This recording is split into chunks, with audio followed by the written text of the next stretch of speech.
ನಾನಿವತ್ತು ತುಂಬ ಹೆಲ್ತಿಯಾಗಿ ತುಂಬ ಡಿಫ್ರೆಂಟ್ ಆಗಿರುವಂತಹ ಬೇಳೆ ಸಾಂಬಾರು ಮಾಡ್ತಾಯಿದ್ದೀನಿ. ಅದಕ್ಕೆ ನಾನಿಲ್ಲಿ ಒಂದು ತವ ಇಟ್ಟು ಅದಕ್ಕೆ ಸ್ವಲ್ಪ ಒಂದು ಸ್ಪೂನ್ ಆಯಿಲು, ಒಂದು ಸ್ಪೂನ್ ಉದ್ದಿನಬೇಳೆ ಹಾಕಿ, ಒಂದು ಸ್ಪೂನ್ ಕಡಲೆಬೇಳೆ ಹಾಕಿ, ಒಂದು ಸ್ಪೂನ್ ಮೆಂತ್ಯ ಹಾಕಿ ಸ್ವಲ್ಪ ರೋಸ್ಟ್ ಮಾಡ್ತೀನಿ. ಇದಕ್ಕೆ 2 ಬೆಳ್ಳುಳ್ಳಿ ಹಾಕಿದ್ದೀನಿ, 2 ಹಸಿಮೆಣಸಿನ್ಕಾಯಿ ಹಾಕಿದ್ದೀನಿ.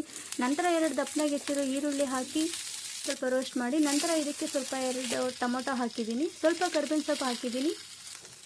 ನಂತರ ಇದು ಸ್ವಲ್ಪ ರೋಸ್ಟ್ ಆದಮೇಲೆ ಸ್ವಲ್ಪ ಕಾಯಿ ತುರಿ ಹಾಕಿ ಅದನ್ನು ಕೂಡ ರೋಸ್ಟ್ ಮಾಡ್ಕೊತಾ ಇದ್ದೀನಿ. ಸ್ವಲ್ಪ ಧನಿಯಾ ಪುಡಿ, ಹೋಮ್ ಮೇಡ್ ಧನಿಯಾ ಪುಡಿ ಹಾಕಿದ್ದೀನಿ. ಈಗ ನಾನಿಲ್ಲಿ ಗ್ಯಾಸ್ ಆಫ್ ಮಾಡಿ 1 ಸ್ಪೂನ್ ಅಚ್ಕಾರದ ಪುಡಿ, ಇದು ಕೂಡ ಹೋಮ್ ಮೇಡ್ ಅಚ್ಕಾರದ ಪುಡಿ ಹಾಕಿ ಅದನ್ನು ಕೂಡ ಸ್ವಲ್ಪ ರೋಸ್ಟ್ ಮಾಡಿ ಇಲ್ಲಿ ನುಣ್ಣಗೆ ಪೇಸ್ಟ್ ಮಾಡ್ಕೊಂಡಿದ್ದೀನಿ.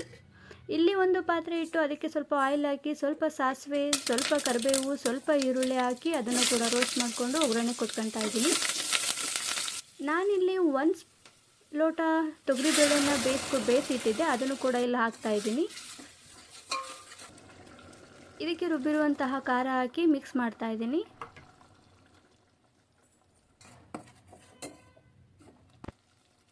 ಸ್ವಲ್ಪ ರುಚಿಗೆ ತಕ್ಕಷ್ಟು ಉಪ್ಪು ಹಾಕಿದ್ದೀನಿ.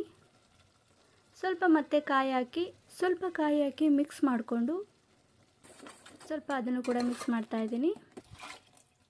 ಹಾಗೆ ಇಲ್ಲಿ ಸಾರು ನಿಮಗೆ ಎಷ್ಟು ಬೇಕೋ ಅಷ್ಟನ್ನು ಹೆಚ್ಚಿಸ್ಕೋಬೋದು. ನಾನು ಕೂಡ ಇಲ್ಲಿ ಸ್ವಲ್ಪ ಹೆಚ್ಚಿಸ್ಕೊಂಡಿದ್ದೀನಿ. ಇದನ್ನು ಲಿಡ್ ಕ್ಲೋಸ್ ಮಾಡಿದ್ರೆ 15 to 10 ಮಿನಿಟ್ಸ್ ಒಳಗೆ ಸೂಪರ್ ಟೇಸ್ಟಿ ಸಾಂಬಾರು ರೆಡಿ.